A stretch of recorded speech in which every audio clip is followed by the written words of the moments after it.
ஆண்டவர் இயேசு கிறிஸ்துவுக்குள் அன்புமிக்க சகோதரிகளே, சகோதரர்களே, உங்கள் அனைவரையும் ஜோமிக்ஸ் ஆன் பைபிள் என்னும் யூடியூப் சேனலுக்கு வருக என்று மிகுந்த அன்புடன் வரவேற்கின்றேன். நாம் இன்று ஆண்டின் பொதுக்காலம் 29ஆம் ஞாயிறுக்குரிய வாசகங்களின் சிந்தனையை பார்க்க இருக்கின்றோம். அன்புமிக்கவர்களே, இந்த பதிவு இன்று சனிக்கிழமை தான் வெளியிடப்படுகிறது. தாமதத்திற்கு நான் வருந்துகிறேன். கடந்த வாரம் தூத்துக்குடி மறைமாவட்ட குருக்களுக்கு தியானம் கொடுப்பதற்காக நான் சென்றிருந்த காரணத்தினால் இந்த பதிவு தாமதமாகிறது. அவ்வாறே அடுத்த வாரம் தஞ்சை மறைமாவட்ட குருக்களுக்கு நான் தியானம் கொடுக்க இருக்கிறேன். ஆகவே அடுத்த வாரத்தினுடைய நம்முடைய பதிவும் சனிக்கிழமை காலையில் தான் வெளியாகும் என்பதனை உங்களுக்கு தெரிவித்துக் கொள்கிறேன். அதைத் தொடர்ந்து முறையாக வியாழக்கிழமைகளில் வெளியிட நான் முயற்சிக்கிறேன். உங்களுடைய ஒத்துழைப்பிற்கு நெஞ்சம் நிறை நன்றி. இன்றைய நாளின் வாசகங்களை நாம் முதலில் பார்த்து விடலாம். இன்றைய முதல் வாசகம் விடுதலை பயணம் 17ஆம் அதிகாரம் 8 முதல் 13 முடிய உள்ள வசனங்கள். இஸ்ரேல் மக்கள் செங்கடலை கடந்து அவர்கள் மாராவில் வந்து அமர்ந்திருக்கிறார்கள். தண்ணீர் குடிக்க முடியாமல் இருக்கிறது. ஆகவே ஆண்டவரிடத்தில் முறையிடுகிறார்கள். மோசே பாறையை தட்டி தண்ணீரை அவர்களுக்கு கொடுக்கிறார். அவர்களுக்கு தண்ணீர் கிடைக்கிறது. இப்பொழுது முதல் முறையாக யோசுவா எனப்படுகிற ஒரு கதாபாத்திரம் அறிமுகப்படுத்தப்படுகிறது.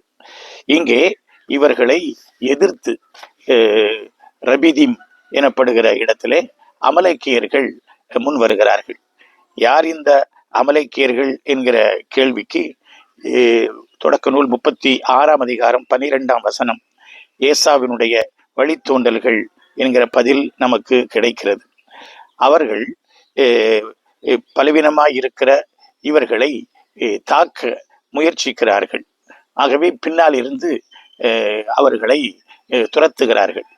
நல்ல வீரன் நேருக்கு நேர் மோதுவான், பின்னால் இருந்து மோதுவது ஒரு கோழைத்தனம். வெற்றி பெறுவதற்காக எல்லா தந்திரங்களையும் போர்களில் அவர்கள் செய்வார்கள். அப்படி அது செய்யப்படுகிறது. விடுதலை பயணம் 25:17 முதல் 19 முடிய உள்ள வசனங்களை இதற்கு உதவியாக நீங்கள் படித்து பாருங்கள். இந்த போரானது எகிப்திலிருந்து அவர்கள் வெளியே வந்த பிறகு நடைபெறுகிற முதலாவது ஒரு போராகும். இந்த சண்டையில் அவர்கள் பல பாடங்களை கற்றுக்கொள்ளுகிறார்கள். அதாவது அவர்கள் கடவுளை சார்ந்திருக்க வேண்டும். கடவுள் நம்மை பராமரிக்கிறார். அனைத்திற்கும் நாம் கடவுளை சார்ந்திருந்தால் நமக்கு வெற்றி என்கிற படிப்பினை அழகாக சொல்லப்படுகிறது. இன்றைய 2ஆம் வாசகம் திருத்துதர் பவுல் தீமோத்தேயுவுக்கு எழுதிய 2ஆம் திருமுகம் 3ஆம் அதிகாரம் 14 முதல் 4ஆம் அதிகாரம் 2ஆம் வசனம் முடிய உள்ள பகுதி. இது ஒரு மிகவும் கிளாசிக்கலான ஒரு பகுதி. இறைவார்த்தையை பற்றி அது எடுத்து சொல்லுகிற ஒரு பகுதி. இதிலே நாம் நம்முடைய அருள் வாழ்வின் அடித்தளமாக இறைவார்த்தையை கொண்டிருக்க வேண்டும். இறைவார்த்தை, அதாவது திருவிவிலியத்தை இறைவேண்டல் நூலாக, நம்மை செதுக்குகிற பயிற்றுவிக்கிற ஒரு நூலாக நாம் அதை பார்க்க வேண்டும். இது முதலாவது கருத்து. அந்த 14:1-2 வசனங்கள் இந்த இறை வார்த்தையை அறிவித்துக் கொண்டே இருக்க வேண்டும். 3 வாசகங்களுக்குமான ஒரு லிங்க், ஒரு தொடர்பதில் வருகிறது. பொறுமையுடன் அப்படின்னு வருகிறது. அந்த வெற்றி பெறுவதற்கு இறைவேண்டல் முக்கியம். அதை போல நற்செய்தியும் வருகிறது. இங்கே பொறுமையுடன் அதை அறிவித்துக் கொண்டே இருக்க வேண்டும். மனம் தளராத அத்தகைய பொறுமை, நீடிய பொறுமை, கடவுளுடைய காலத்திற்கு காத்திருக்கிற அந்த பொறுமை, அது ஒரு பயிற்சியாக நாம் கொண்டிருக்க வேண்டும் என்பதனை அது நமக்கு சொல்லித் தருகிறது. இன்றைய நற்செய்தி லூக்காவுக்கே உரித்தான நற்செய்தி. லூக்கா நற்செய்தி 18ஆம் அதிகாரம் 1 முதல் 8 முடிய உள்ள வசனங்கள்.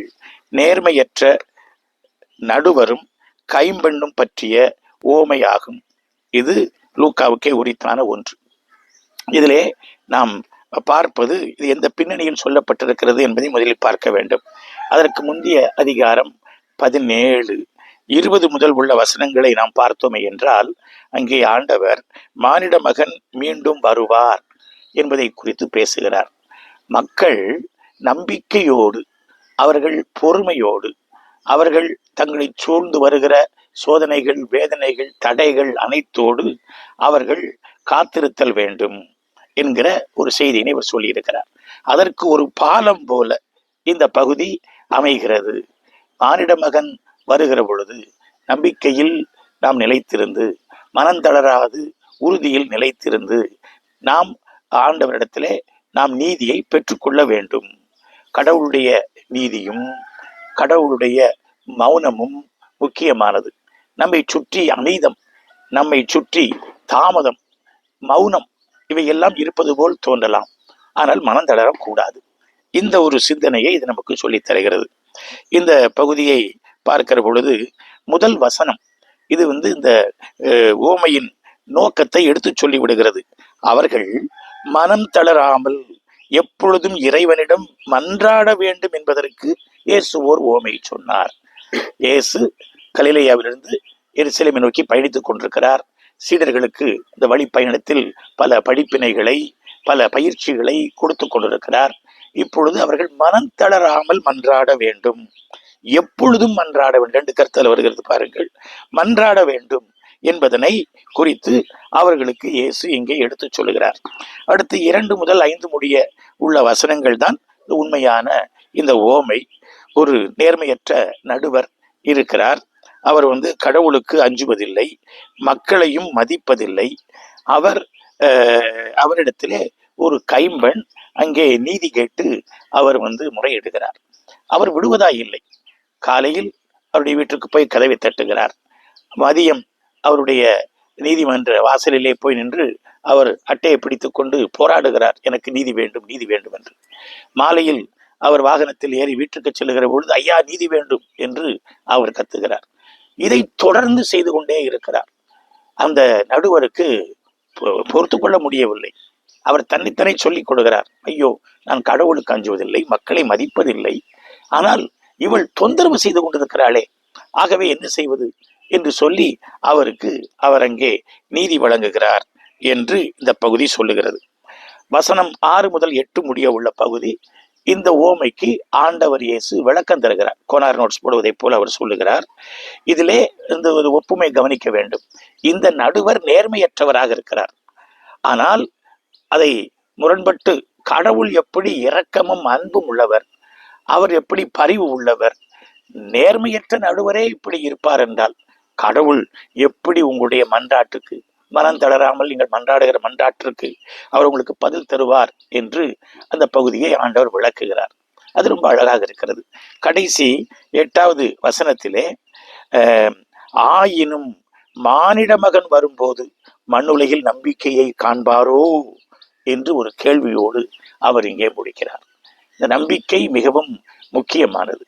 மானிட மகன் வருகிற பொழுது நம்பிக்கையை காண்பாரோ, அந்த நம்பிக்கை இருக்கிறதா, உங்களிடத்தில் இருக்கிறதா, என்னிடத்தில் இருக்கிறதா, நம்முடைய திருவையில் இருக்கிறதா, சமூகமாக இருக்கிறதா என்று ஒரு கேள்வியை கேட்கிறார். நம்பிக்கையில் நாம் வளர கடவுளுடைய ஆற்றலை புரிந்து கொள்ள வேண்டும், மனம் தளராத பண்பு வேண்டும். நல்லது. இந்த ஓமையில் சில வசனங்கள் கவனிக்க வேண்டியது. எப்பொழுதும் மன்றாடுங்கள் என்கிற அந்த வார்த்தை மிகவும் அழகாக இருக்கிறது. அதாவது கடவுளோடு நாம் தொடர்பில் உறவில் இருத்தல் வேண்டும், அவரை எப்பொழுதும் நினைக்க வேண்டும். அந்த காலத்திலாம் சொல்லி தருவாங்க, மனவல்லிய ஜெபம், இயேசுவே ரட்சியும், இயேசுவே நன்றி என்று நமக்கு சொல்லித் தருவார்கள். நாம் காலையில் எழுகிற பொழுது நாம் ஆண்டவரை புகழ வேண்டும். ஒரு உணவு சாப்பிட போகிறோம், அப்பொழுது நாம் இறைவேண்டல் புரித வேண்டும். ஒரு பயணத்தை மேற்கொள்ள போகிறோம், இறைவேண்டல் நாம் செய்தல் வேண்டும். ஒரு நல்ல காரியத்தை தொடங்க போகிறோம், இறைவேண்டல் செய்தல் வேண்டும். அதை முடித்து விட்டோம், இறைவேண்டல் செய்தல் வேண்டும். இரவு படுக்க போகிறோம், இறைவேண்டல் செய்தல் வேண்டும். ஆகவே இரவிலும் பகலிலும் எப்பொழுதும் இறைவனோடு தொடர்பில் உறவில் நாம் இருத்தல் வேண்டும் என்கிற அந்த கருத்து சொல்லப்படுகிறது. கடவுள் நம்மை படைத்தவர், கடவுள் நம்மை பராமரிக்கிறவர், கடவுள் தான் நமக்கு எல்லாம். அவரை நாம் சார்ந்திருக்க வேண்டும் என்கிற கருத்து இங்கே வலியுறுத்தப்படுகிறது. அடுத்ததாக இங்கே சொல்லப்படுகிற அடுத்த வார்த்தை என்னவென்றால் மனம் தளரக்கூடாது.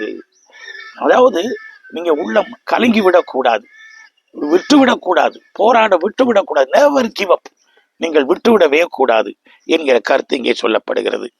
இந்த ஓமையில் வரக்கூடிய கதாநாயகன் யார் என்றால் ஒரு கைம்பெண். ஒரு கைம்பெண். விவிலியத்திலே கைம்பெண் என்பது ஆற்றல் இல்லாத, வலிமை இல்லாத, இறைவனுடைய நீதியை மட்டுமே சார்ந்திருக்கிற ஒரு நபரை அது சுட்டி காட்டுகிறது. பழைய ஏற்பாட்டிலே விடுதலை பயணம் 10ஆம் அதிகாரம் 18ஆம் வசனம் என்ன சொல்லுகிறது? நான் உங்களுக்கு வாசிக்கிறேன் பாருங்கள். ரொம்ப அழகாக, அனாதைகளுக்கும் கைம்பெண்களுக்கும் நீதி வழங்குபவர் ஆண்டவரே, அந்நியர் மேல் அன்பு கூர்ந்து அவர்களுக்கு உணவும் உடையும் கொடுப்பவர் அவரே. அவர்கள் கடவுளை மட்டுமே சார்ந்திருக்கிறார்கள். அதை போல எசாயா 1 அதிகாரம் 17 இப்படி சொல்லுகிறது: நன்மை செய்ய கற்றுக்கொள்ளுங்கள், நீதியை நாடி தேடுங்கள், ஒடுக்கப்பட்டோருக்கு உதவி செய்யுங்கள், திக்கற்றோருக்கு நீதி வழங்குங்கள், கைம்பெண்ணுக்காக வழக்காடுங்கள். ஏனென்றால் அது ஆண்டவரை மகிழ்ச்சிப்படுத்துகிற ஒரு அருமையான செயல் என்று இந்த பகுதி நமக்கு சொல்லுகிறது.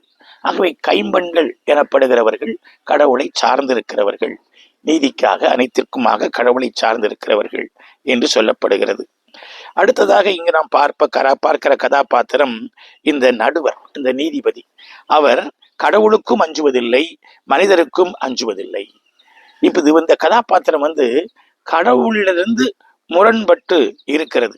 ஏனென்றால் கடவுள் நீதி உள்ளவர், கடவுள் இரக்கம் உள்ளவர், கடவுள் அன்புள்ளவர், கடவுள் செவிமடுக்கிறவர். ஆனால் இவர் கல்லான இதயம் கொண்டவர்.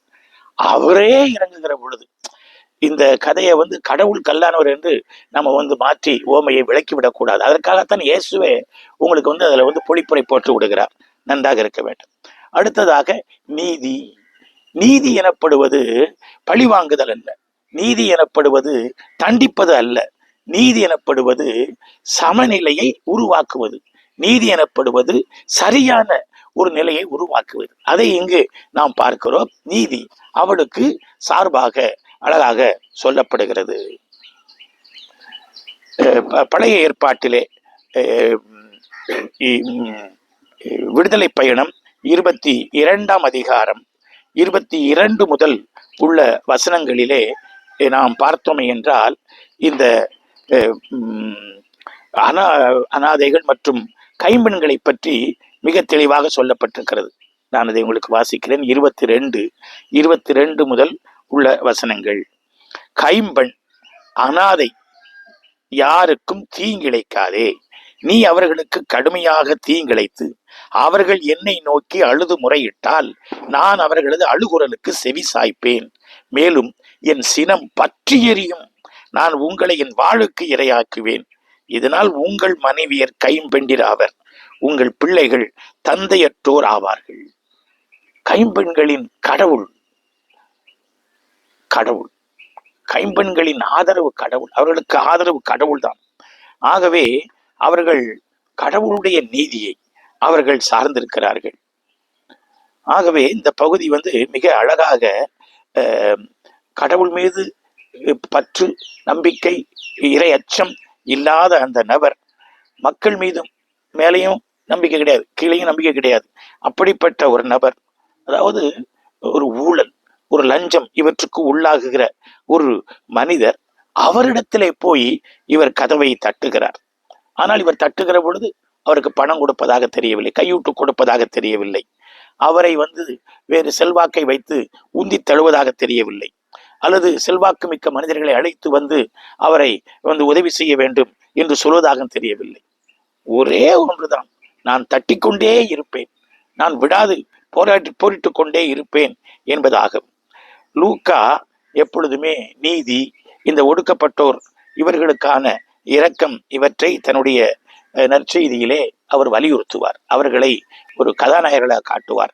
அப்படி இந்த கைம்பெண் இங்கே அழகாக சித்தரிக்கப்பட்டிருக்கிறார் என்பதனை நாம் பார்க்கலாம்.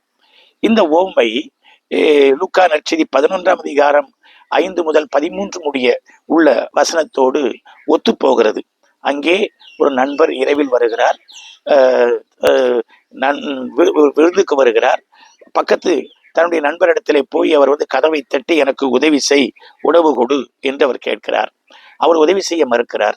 ஆனால் கதவை தட்டிக்கொண்டே தொந்தரவு பொறுக்க மாட்டாமல் அவருக்கு எழுந்து அந்த நள்ளிரவிலே உதவி கொடுக்கிறார். ஏறக்குறைய அதே கதையை இன்னொரு ஃபார்மட்ல இந்த கைம்பெண்ணை வைத்து சொல்லி இருப்பது போல் நமக்கு தெரிகிறது. இந்த கதையினுடைய ஒரு நீட்சியை நாம் பழைய ஏற்பாட்டிலே சீராக்கு நூலில் நாம் பார்க்க முடிகிறது. சீராக்கின் ஞானம் 35 அதிகாரம் 14 முதல் 19 முடிய உள்ள வசனங்கள். அதில் கைவிடப்பட்டோரின் வேண்டுதலை ஆண்டவர் புறக்கணியார். கைம்பெண்கள் முறையிடும் போது அவர்களை கைவிடார். கைம்பெண்களின் கண்ணீர் அவர்களுடைய கன்னங்களில் வழிந்தோடுவதில்லையா? அவர்களை கண்ணீர் சிந்த வைத்தவர்களுக்கு எதிராக அவர்களது அழுகுரல் எழுவதில்லையா? ஆண்டவரின் விருப்பத்திற்கு ஏற்ப அவருக்கு பணி செய்வோர் ஏற்றுக்கொள்ளப்படுவர் என்று இந்த பகுதி அழகாக நமக்கு சொல்லுகிறது. இறை நீதி என்பது இப்படிப்பட்ட ஒடுக்கப்பட்டோர், வலிமை இழந்தோர், ஆண்டவரை நோக்கி குரல் எழுப்புவோர், வலிமை இல்லாத இவர்களுக்கு அது ஆதரவாக இருக்கிறது என்பதனை சொல்லித் தருகிறது. கடவுள் அதற்கு செவி சாய்க்கிறார். அடுத்து தெசலோனிக்கேயர் 1 தெசலோனிக்கேயர் 5:17 நீங்கள் இடைவிடாது மன்றாடுங்கள். பவுலடியாரும் இந்த கருத்தை நமக்கு வலியுறுத்துகிறார். இயேசுடைய படிப்பினைகளில் கற்றுக்கொண்டவர், தொடக்கால திரு அவையை அவர் கண்டுபிடித்தவர். அவர் சொல்லுகிறார், நீங்கள் மன்றாடுங்கள். இந்த ஓமையில் வரக்கூடிய இறையியல் கருத்து என்ன? கடவுளை பற்றிய ஒரு இமேஜ், கடவுளை பற்றிய ஒரு அழகான வரைபடம் நமக்கு இங்கே தரப்படுகிறது. நாம் பார்க்கிற இந்த மனிதர்களைப் போல் அல்ல, நடுவர்களைப் போல் அல்ல, மாறாக கடவுள் நீதி உள்ளவர், கடவுள் செவி சாய்க்கிறவர், கடவுள் நம்முடைய மன்றாட்டுக்கு கேட்கிறவர். அவர் அன்பினால், இரக்கத்தினால், பரிவினால் உந்தி தள்ளப்படுகிறவர், அதற்கு மனம் இறங்குகிறவர். இரண்டாவதாக இதில் நாம் பார்ப்பது, நீதி வர காலதாமதம் ஏற்படுவது போல் தெரிகிறது. ஒரு மௌனம், அது கடவுளிடமிருந்து வருகிற ஒரு மௌனமாக இருக்கிறது. நாம் ஒரு குறிப்பிட்ட ஒரு காரியத்திற்காக, செயலுக்காக மன்றாடுகிறோம். அந்த மன்றாட்டு நமக்கு வெற்றி தரவில்லை. ஏன் ஆண்டவரே இந்த மௌனம், ஏன் ஆண்டவரே இந்த தாமதம் என்று நம்முடைய நம்பிக்கை சோதிக்கப்படுகிறது. ஒருவேளை கடவுளுக்கு அது விருப்பம் இல்லாமல் இருக்கலாம், கடவுள் அவருடைய காலத்தில் தரலாம், கடவுள் அதை வேறு விதத்தில் நமக்கு பதிலாக தரலாம்.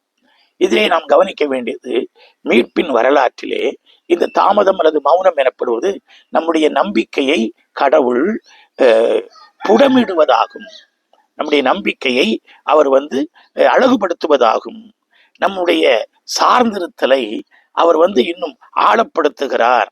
ஆகவே நம்முடைய ஆசை அல்ல, கடவுளுடைய திருவுளம் என்ன என்று கண்டறிவதற்கு இந்த மௌனம் நமக்கு அழகாக துணை புரிகிறது. ஆண்டவருடைய வருகை, அது குறித்தான் முந்தைய அதிகாரம் பேசுகிறது. அது தாமதமாகிறது. ஆகவே நாம் அந்த மௌனத்தை, அந்த தாமதத்தை நாம் ஏற்றுக்கொள்ள வேண்டும். அதே வேளையில் மனம் தளர்ந்து விடவே கூடாது என சொல்லுகிறது. நம்பிக்கையும் பற்றுறுதியும், ஏனென்றால் ஆண்டவர் நிச்சயம் வந்தே தீருவார், அவர் வருவார். வருகிற பொழுது நம்பிக்கையை காண்பாரா? அது வரைக்கும் நீங்கள் நம்பிக்கையோடு இருக்கிறீர்களா அப்படிங்கிற ஒரு கேள்வி. அதில் நாம நிலைத்திருக்க வேண்டும் என்றால் இறைவேண்டல் மிகவும் முக்கியம். அதைத்தான் இந்த பகுதி நமக்கு சொல்லித் தருகிறது. இந்த பகுதியை கிறிஸ்தியல் கண்ணோட்டத்திலே விளக்குகிற அறிஞர்கள் இருக்கிறார்கள். இந்த கைம்பெண்ணினுடைய புலம்பல் அப்படிங்கிறது சிலுவையில் நம் ஆண்டவர் இயேசு, என் கடவுளே, என் கடவுளே, ஏன் என்னை கைவிட்டீர் என்று அவர் திருப்பாடலை மேற்கோள் காட்டி அவர் முறையிடுகிறாரே, அதை போல் இருக்கிறது. எத்தனையோ பேர் அப்படித்தான் முறையிடுகிறோம், என் கடவுளை ஏன் எனக்கு இப்படி என்று நாம் சொல்லுகிறோம். கடவுளுடைய நீதி, கடவுளுடைய இரக்கம் நம்மை நிச்சயமாய் வந்தடையும், நிச்சயமாய் வந்தடையும். கெத்செமனி தோட்டத்திலே ஆண்டவர் இயேசு மன்றாடினார். ஆண்டவரே, இந்த துன்பக்கலம் என்னை விட்டு அகலட்டும், உமது திருவுளம் நிறைவேறட்டும் என்று சொல்லி மன்றாடினார். அங்கே துன்பக்கலம் அகன்றதா? இல்லை. தூதன் வந்தான், அவருக்கு உற்சாகம் அளித்தான், இந்த துன்பத்தின் வழியாக நீ கடந்து போக வேண்டும் என்று. ஆகவே கடவுளுடைய திருவுளம் மிக முக்கியம், நம்முடைய அந்த பிடிவாதம் அல்ல. இது மன்றாட்டிலே 2 இருக்கிறது. ஒன்று ஆண்டவருடைய முழுமையான திருவுளம், பெர்மனன்ட் வில் ஆஃப் காட். இன்னொன்று பெர்மிசிவ் வில் ஆஃப் காட். எனக்கு இதைத்தா, எனக்கு இதைத்தா என்று மன்றாடுகிற பொழுது பிள்ளைக்கு இதை கொடுத்து விடுகிறார். இப்ப நாம தான் அதுக்கு பொறுப்பு. அவருடைய முழுமையான திருவுளத்தை நாம் அறிதல் வேண்டும். கெத்செமனி தோட்டத்தில் நாம் பார்க்கிறோம், ஆண்டவர் இயேசு மிக அழகாக அவர் லூக்கா அழகாக நமக்கு சொல்லித் தருவார். அவருடைய மன்றாட்டு கேட்கப்படாது, இயேசுனுடைய மன்றாட்டே கேட்கப்படாது, கடவுளுடைய திருவுளத்தை அவர் அங்கே பணிவார். அதுதான் இறைவனுடைய நீதி. அதை நாம் கண்டுபிடித்தல் வேண்டும். ஒரு நிறைவு கால இறையியல் இங்கே நமக்கு சொல்லப்படுகிறது. திரு அவை அந்த கைம்பெண்ணை போல மானிட மகன், அதாவது மணமகன் மீண்டும் மறுவளவும் அது இறை வேண்டலில் நிலைத்து நிற்க வேண்டும், கடவுளுடைய இதய கதவை தட்டி கொண்டே இருக்க வேண்டும். மிகவும் குறிப்பாக தன்னுடைய இறை வேண்டல்கள் வழியாக தன்னுடைய திருப்பலி அப்பம்பிடிக்கிற கொண்டாட்டம் என்கிற நற்கரணை கொண்டாட்டத்தின் வாயிலாக 1 கொரிந்தியர் 11:26 அவர் மீண்டும் வரும் வரை இதனை நாம் நினைவு கூர்ந்து அதில் நிலைத்திருக்க நாம் அழைக்கப்படுகிறோம். இப்படி இந்த பகுதி நமக்கு மிக அழகான கருத்துக்களை எல்லாம் கொண்டு தருகிறது.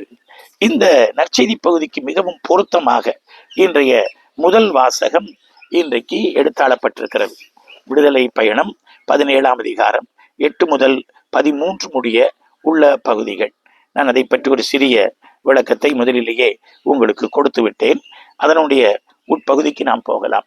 8 முதல் 9 முடிய உள்ள வசனங்கள் எதிரியினுடைய தாக்குதல், அமலேக்கியருடைய தாக்குதல்.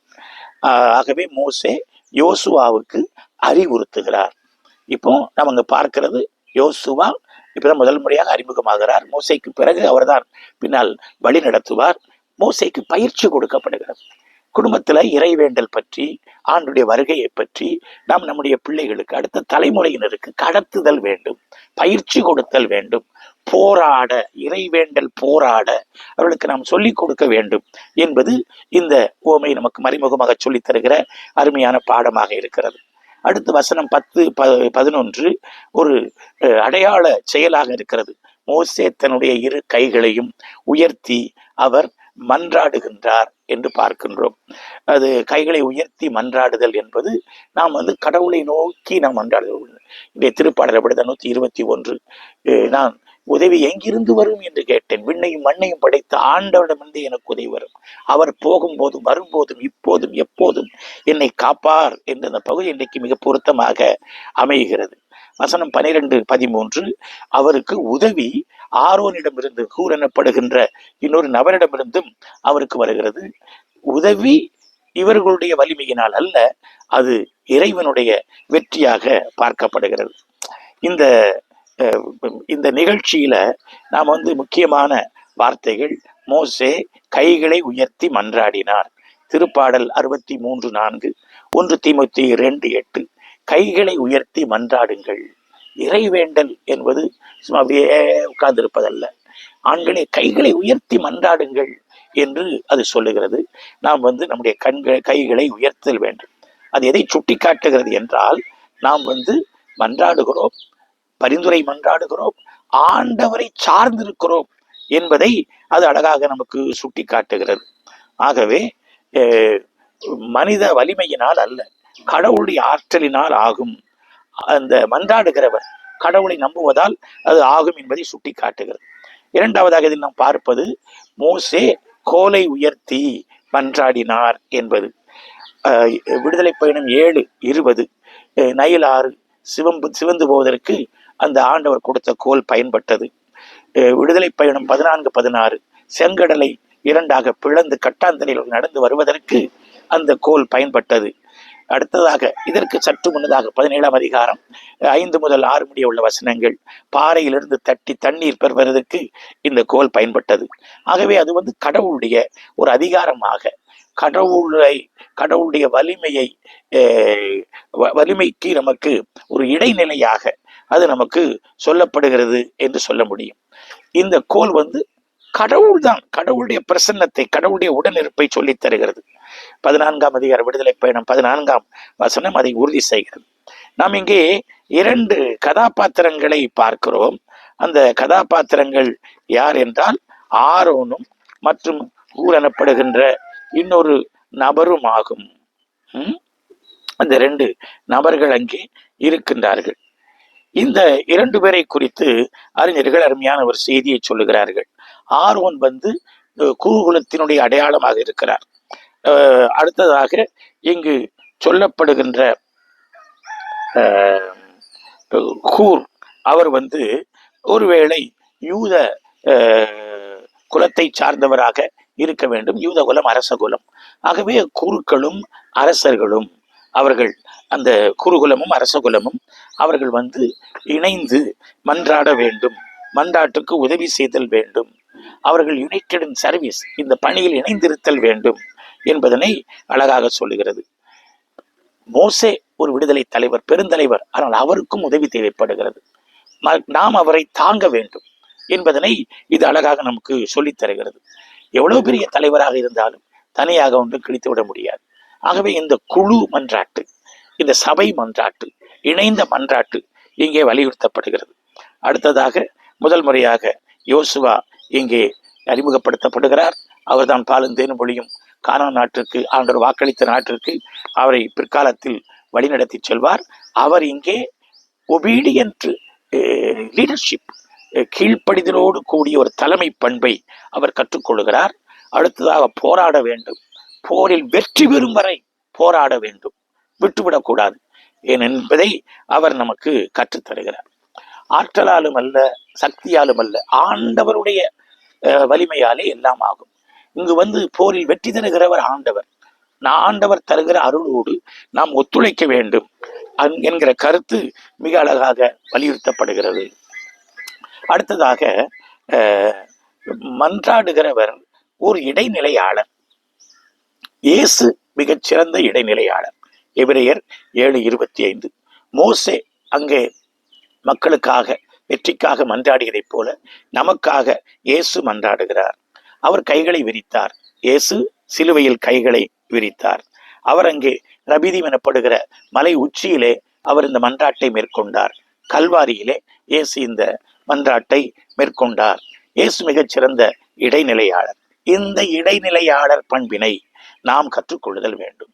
சமூகத்திற்காக, அடுத்திருப்பவர்களுக்காக நாம் எப்பொழுதும் இடைநிலையில் நின்று மன்றாட வேண்டும். எப்ப பார்த்தாலும் நமக்கு மன்றாடக்கூடாது. நம்முடைய குடும்பத்திற்காக, மற்றவர்களுக்காக, ஏழை எளியவர்களுக்காக, அனாதைகளுக்காக, நாட்டில் நீதி நிலவுவதற்காக நாம் மன்றாட வேண்டும் என்பதனை சொல்லுகிறது. இங்கே இறைவேண்டல் அதுவும் செயலும் சொல்லப்படுகிறது. மோசே இறைவேண்டல் புரிகிறார், யோசுவா போராடுகிறார். ரெண்டுமே தேவை. அதைத்தான் ஓரா எத் லபோரா என்று சொல்லுவார்கள். அதாவது கான்டம்ப்ளேஷன் அண்ட் ஆக்ஷன், இறைவேண்டலும் செயல்பாடும். புனித அகஸ்தினார் சொல்லுகிற வார்த்தை இந்த இடத்தில் நினைவு கூறத்தக்கது. நீங்கள் கடவுளை சார்ந்திருக்கிறீர்கள் என்பதை மாத்திரம் மனதில் கொண்டு மன்றாடி கொண்டே இருங்கள். அதே வேளையில் கடவுள் உங்களுக்கு தந்திருக்கிற அருளோடு ஒத்துழைத்து உங்களால் தான் முடியும் என்று நீங்கள் செயலில் ஈடுபடுங்கள் என்று அவர் சொல்வார். இது மிகவும் முக்கியமானதாக இருக்கிறது. அன்புமிக்கவர்கள், இவ்வாறு நிறைய பாடங்களை இன்றைய 2ஆம் வாசகத்திலும் நாம் கற்றுக்கொள்கிறோம். இன்றைய முதல் வாசகத்தில் கற்றுக்கொள்கிறோம். இன்றைய 2ஆம் வாசகத்திற்கு நாம் வருகிறோம். திருத்தூதர் பவுல் தீமோத்தேயுக்கு எழுதிய திருமுகம். அதில் இறைவார்த்தையின் மேன்மையை குறித்து அவர் சொல்லுகிறார். சிறு வயது முதல் திருநூலை நீ கற்றிருக்கிறாய். நம்ம குழந்தைகளுக்கு ஸ்பெஷல் கிளாஸ்லாம் நம்ம எடுக்கிறோம், டியூஷன்லாம் எடுக்கிறோம். ஆனால் பைபிள் அவர்கள் கற்றுக்கொள்ள வேண்டிய ஒரு மகத்தான பாடம் என்பதை மறந்துவிடக்கூடாது. குழந்தை பருவம் முதல் கற்றுக் கொடுக்க வேண்டும். பிள்ளைகள் முழு விவிலியத்தையும் அறிய வேண்டும். பிள்ளைகளுக்கு விவிலியத்தை பரிசாக வாங்கி கொடுங்கள். அது மிக முக்கியம். படிக்க சொல்லுங்கள், மனப்பாடம் செய்ய சொல்லுங்கள். தினமும் ஒரு வசனத்தை மனப்பாடம் செய்ய சொல்லுங்கள். நான் என் பெற்றோருக்காக ஆண்டவருக்கு நன்றி செலுத்துகிறேன். 11ஆம் வகுப்பு முடிப்பதற்குள்ளாக முழு பைபிளையும் 10 தடவை என் பெற்றோர் என்னை வாசிக்க வைத்திருக்கிறார்கள். எத்தனையோ வசனங்களை மனப்பாடம் செய்ய வைத்திருக்கிறார்கள். இன்றைக்கு எத்தனை பிள்ளைகள் அப்படி தெரிந்திருக்கிறார்கள் என்று எனக்கு தெரியவில்லை. அவர்களுக்கு வேற எல்லா விளையாட்டுப் பொருட்களையும் வாங்கி கொடுக்கிறீர்கள். பைபிளை வாங்கி கொடுங்கள். அது இங்கே சொல்லப்படுகிறது. ஏனென்றால் மறைநூல் கடவுளின் தூண்டுதல் பெற்றுள்ளது 4 காரியங்கள். 1 கற்பிக்க, 2 கண்டிக்க, 3 சீராக்க, 4 நேர்மையாக வாழ பயிற்றுவிக்க, அது பயனுள்ளது. இவ்வாறு கடவுளின் மனிதர் தேர்ச்சி பெறுகிறார். தேர்ச்சி மட்டுமல்ல, நற்செயல் செய்ய தகுதி பெறுகிறார். இதுதான் அந்த ஃபார்மேஷன். நாம ஒரு நல்ல முழு மனிதனாக இந்த உலகத்தில் ஒரு நல்ல பக்திமானாக, ஒரு நல்ல ஒரு மனிதனாக, மனிதத்தோடு வாழ இறைவார்த்தை நமக்கு செதுக்குகிறது. இறைவார்த்தை தான். போப்பாண்டருக்கும் அதுதான் பாட புத்தகம், இந்த குழந்தைக்கு அதான் பாட புத்தகம், எனக்கு தான் பாட புத்தகம், உங்களுக்கு அதான் பாட புத்தகம். அதை ரொம்ப அழகாக இந்த பகுதி நமக்கு சொல்லி தருகிறது. ஆகவே நாம் பைபிள் ஆன்மீகத்திற்கு திரும்ப வேண்டும். அதை கையில் எடுக்க வேண்டும். தினமும் இடர்பட வேண்டும். பைபிள் வாசிக்காத நாள் செத்த நாளாக இருக்க வேண்டும். ஏனென்றால் பாருங்கள், அது கற்பிக்க, கண்டிக்க, சீராக்க, நேர்மையாக வாழ பயிற்றுவிக்க. இதை விட வேற என்ன வேணும் நமக்கு? இதை விட வேற என்ன வேணும்? அதை போல் கண்டிப்பது எதுவுமே கிடையாது, அதை போல செதுக்குவது எதுவுமே கிடையாது. இறை வார்த்தை தான் எல்லாருக்கும். பூனைக்கு யார் மணி கட்டுறது? பைபிள் கட்டும். ஆகவே பைபிள் தான் முக்கியம். ஆகவே கடைசியாக அவர் சொல்லுகிறார், இயேசு கிறிஸ்து வரப்போகிறார், அவரது ஆளுகை முன்னிட்டு நான் உங்களுக்கு சொல்லுகிறேன், இறை வார்த்தையை பறைசாற்று. வாய்ப்பு கிடைத்தாலும் கிடைக்காவிட்டாலும் இதை நீ செய், கருத்தாயிரு, கண்டித்து பேசு, கடிந்து கொள், அறிவுரை கூறு, மிகுந்த மிகுந்த பொறுமையோடு கற்றுக்கொடு. அந்த பொறுமைதான் 3 வாசகங்களையும் இணைக்கிற ஒரு அருமையான பாலம். நமக்கு பொறுமை தேவை. இறை வார்த்தை ஒரு இறைவேண்டல் புத்தகம். இறை வார்த்தை நமக்கு மோசேயினுடைய அந்த இறைவேண்டலை, வெற்றியை கற்றுத்தருகிறது. இந்த இறை வார்த்தை நமக்கு கைம்பெண் எப்படி வெற்றி பெறுகிறாள், அவள் வெற்றி பெறுகிறாள், நமக்கு கற்றுத்தருகிறது. ஆகவே இறை வார்த்தைக்கு நாம் மீண்டும் திரும்புவோம். இறை வேண்டலை நாம் மனம் தளராமல் செய்வோம். இறைவன் நீதி உள்ளவர், இரக்கம் உள்ளவர், அதை நமக்கு நிச்சயம் செய்வார். அதை பெற்றுக்கொள்வோம்.